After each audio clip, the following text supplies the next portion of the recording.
কিভাবে ঈমান হারা হয় সেই বিষয়টা আমি আমার এই সঙ্গীতের মাধ্যমে তুলে ধরবো ইনশাআল্লাহ।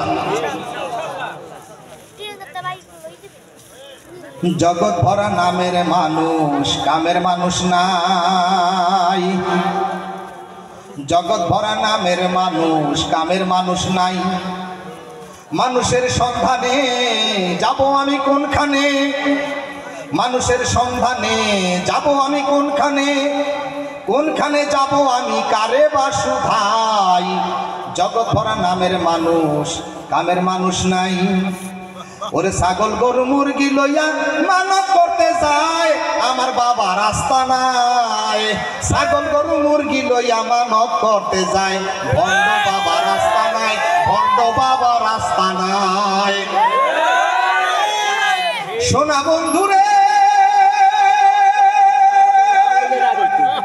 আরো অচেনা এক বটগাছ আছে, বাবা বসে তাহার নিচে, শিষ্যরা সব আগে পিছে টিপে হাতে পায়।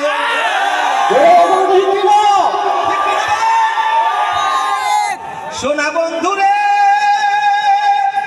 ওরে অচেনা এক বটগাছ আছে, বাবা বসে তাহার নিচে, শিষ্যরা সব আগে পিছে টিপে হাতে পায়। লম্বা মোসার লম্বা দাড়ি, চুল পাকাইয়া করছে দড়ি। মানে এমন ভাবে মোসার দাড়ি রাখছে যে পিছনে দড়ি হয়ে গেছে গা। মোসার দাড়ি এমন অবস্থা হয়েছে, ওরে টর্চ লাইট দিয়া খুঁজা মরি বাবার মুখ কোথায়। ভণ্ড বাবা রাস্তা নাই। ছাগল গরু মুরগি লইয়া মানত করতে যায়, দিনের বেলা লয় না টাকা, হইয়া থাকে ভীষণ বাঁকা। আমার বাবার নাই কোনো লোভ, নাই রে লালসা। মানে টাকা দিলে লয় না, মানে 2 টাকা দিলে লইব না। কি লেগে লইব? লাখ টাকার গরু আছে তো। টাকা দিলে লয় না টাকা, হইয়া থাকে ভীষণ বাঁকা। আমার বাবার নাই কোনো লোভ, নাই রে লালসা। ওরা টাকা দিয়া কি আর হবে, গরু বেচলেই পয়সা পাবে। টাকা দিয়া কি আর হবে, গরু বেচলেই পয়সা পাবে। 2 টাকা না লই আসে মহান ভাব দেখায়। আবার দিনের বেলা ধ্যানের নামে বসে বসে ঘুমায় সামে। মানে দিনের বেলা এই যে দেখবেন কি ধ্যান করতেছে, আসলে ওই কিন্তু ঘুমাইতেছে। ওই ঘুমাইতেছে। রাতের বেলা কি করব? এই রাতের বেলা কি করব সেইটা এখন সামনে আইতাছে। দিনের বেলা ধ্যানের নামে বসে বসে ঘুমায় সামে। দিনের বেলা খায় না বাবা, রাতের বেলা খায়, যেন শিষ্য টের না পায়। ছাগল গরু মুরগি লইয়া মানত করতে যায়, ভণ্ড বাবা রাস্তা নাই, ভণ্ড বাবা রাস্তা নাই। সোনা বন্ধুরে বিছাইছে এক মোটা চাদর, মোটা একটা চাদর বিছাইছে। আপনারা কি আমার কথা বুঝতে পারছেন? বিছাইছে এক মোটা চাদর, কথা কইলে দেখায় থাপ্পড়, সারা গায়ে নাই রে কাপড়, লাল পাগড়ি মাথায়। আর দেখবেন লাল পাগড়ি পরে, এই সাদা পাগড়ি পরে না। বিছাইছে এক মোটা চাদর, কথা কইলে দেখায় থাপ্পড়, সারা গায়ে নাই রে কাপড়, লাল পাগড়ি মাথায়। ওরে কোরআন আর হাদিস পড়ে না, নবীর পুরাণ নাম জানে না। কোরআন আর হাদিস পড়ে না, নবীর পুরাণ নাম জানে না। মুখের ভিতর গাঞ্জা টানে, টুকটুকি বাজায়। আমার বাবা রাস্তা নাই। ছাগল গরু মুরগি লইয়া মানত করতে যায়, ভণ্ড বাবা রাস্তা নাই, ভণ্ড বাবা রাস্তা নাই। এই সমস্ত ভণ্ডদের ব্যাপারে আমাদের সাবধান থাকতে হবে। মানুষকে ঈমানের দাওয়াত দিতে হবে। এই শিরকি আস্তানাগুলোতে মানুষ যেন না যেতে পারে, এই জন্য আমাদের দায়িত্ব আছে, আমাদের ঈমানি দায়িত্ব আছে। আমাদের আশেপাশের ভাই বন্ধু আত্মীয় স্বজন পাড়া প্রতিবেশী এদেরকে আমরা সাবধান করব, যেন সেই সমস্ত জায়গায় তারা না যায়।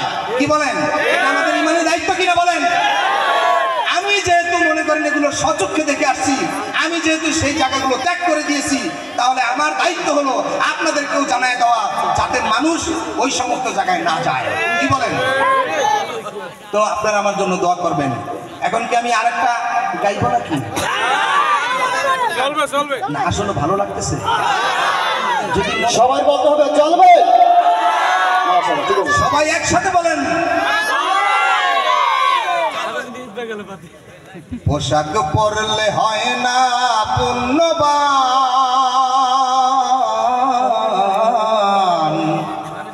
পোশাক পরলে হয় না পুণ্যবান।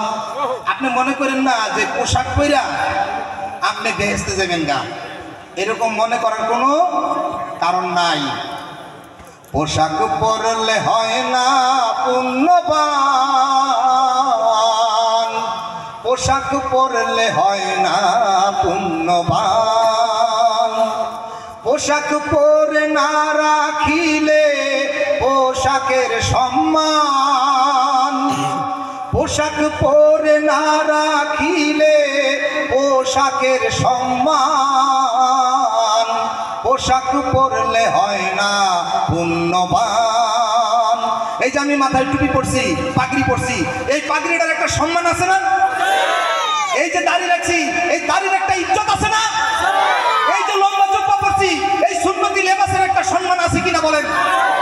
আমি এই দাড়ি রেখা যদি মিথ্যা কথা বলি, টুপি দিয়া টুপি মাথায় দিয়া যদি আমি খারাপ চিন্তা করি, আর এই লম্বা জুব্বা পইরা যদি আমি অশ্লীল চিন্তা ভাবনা নিয়ে ঘুরি, তাইলে কি আমার এই পোশাক পরাতে আমার কোনো পুণ্য হবে? কোনো পুণ্য হবে না। পোশাক পরলে ভালো যদি হইতো রে মানুষ, আইনের পোশাক পরে পুলিশ খাইতো না রে ঘুষ। পোশাক পরলে ভালো যদি হইতো রে মানুষ, আইনের পোশাক পরে পুলিশ খাইতো না রে ঘুষ। পোশাক দেখে যায় না চেনা কাফের ও বেঈমান, পোশাক দেখে যায় না চেনা কাফের ও বেঈমান। পোশাক পরলে হয় না পুণ্যবান, পোশাক পরলে হয় না পুণ্যবান, পোশাক পরলে হয় না পুণ্যবান। এই পোশাক পরে দেখাও তুমি নবীজির উম্মত, কথায় কাজে ব্যবহারে মানো না সুন্নাত। আপনি পোশাকে দিয়া এই পোশাকে সুন্নাত আপনি মানলেন, কিন্তু আচার ব্যবহার আখলাকের চরিত্রের যে সুন্নাত সেটা আপনি অনুসরণ করলেন না। আপনি কি মুসলমান দাবি করতে পারবেন? পোশাক পরে দেখাও তুমি নবীজির উম্মত, কথায় কাজ ব্যবহারে মানো না সুন্নাত। কেমন করে করবা দাবি তুমি মুসলমান, কেমন করে করব দাবি আমি মুসলমান। পোশাক পরলে হয় না পুণ্যবান, পোশাক পরলে হয় না পুণ্যবান, পোশাক পরলে হয় না পুণ্যবান। এবার দেখেন, এই পোশাক পরলে কিন্তু মানুষকে অনেক সুন্দর লাগে, দেখতে সুন্দর লাগে না ভাই? কিন্তু অন্তর কি দেখা যায়? ভিতরটা কি দেখা যায়? দেখছেন কত বড় একটা হিকমা।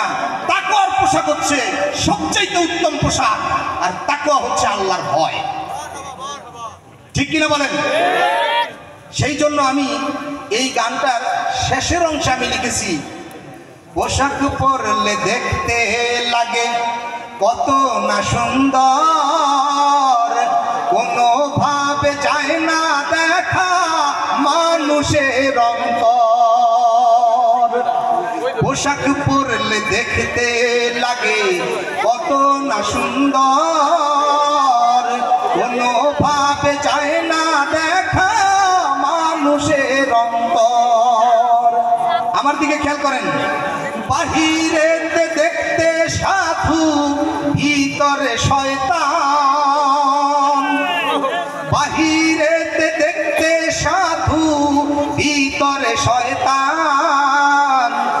পোশাক পরলে হয় না পুণ্যবান, পোশাক পরলে হয় না পুণ্যবান, পোশাক পরলে হয় না পুণ্যবান। পোশাক পরে না রাখিলে পোশাকের সম্মান, পোশাক পরে না রাখিলে পোশাকের সম্মান, পোশাক পরলে হয় না পুণ্যবান। ঠিক কিনা বলেন? আমি গান গাইতে পারি, ইসলামী সঙ্গীত আমি গাইতে পারি সারা রাত, কিন্তু অন্যদেরকেও সুযোগ দিতে হবে। এরকম বিভিন্ন ধরনের বাস্তবমুখী গানগুলো আমি আপনাদের জন্য আমি লিখছি। এই যে মনে করেন ঘরে ঘরে এত সুন্দর সুন্দর আমল আমরা করি, অথচ আমরা কি সুদের থেকে ঘুষের থেকে আমরা বাঁচতে পারছি? এই জন্য আল্লাহ আল্লাহ করি সবে গাই নবীজির গান, দাবি করি আমরা সবাই পাক্কা মুসলমান, মাথায় টুপি মুখে দাড়ি পরশগারি বেশ, দাবি করি আমরা এটা মুসলমানের দেশ। সেই দেশে আজ ঘরে ঘরে ভয়ঙ্কর এক ভূত, চেহারা তার দেখতে দারুণ, নামটা তাহার সুদ। সুদের বাড়ি, সুদের গাড়ি, সুদের সিংহাসন, গরিব করার অস্ত্র এটা, ধনীর বারে ধন। আপনারা কি কন? আমরা যেই জিনিস থেকে বাঁচতে পারি নাই, এই হালাল খাবার না খেতে পারলে আমাদের সমস্ত আমলগুলি বরবাদ হয়ে যাবে, এই দিকে কারো খেয়াল নাই। আল্লাহ যেন আমাদেরকে এই হালাল খাবার খাওয়ার তৌফিক দান করেন। সবাই বলেন আমিন। আসসালামু আলাইকুম ওয়া রাহমাতুল্লাহ।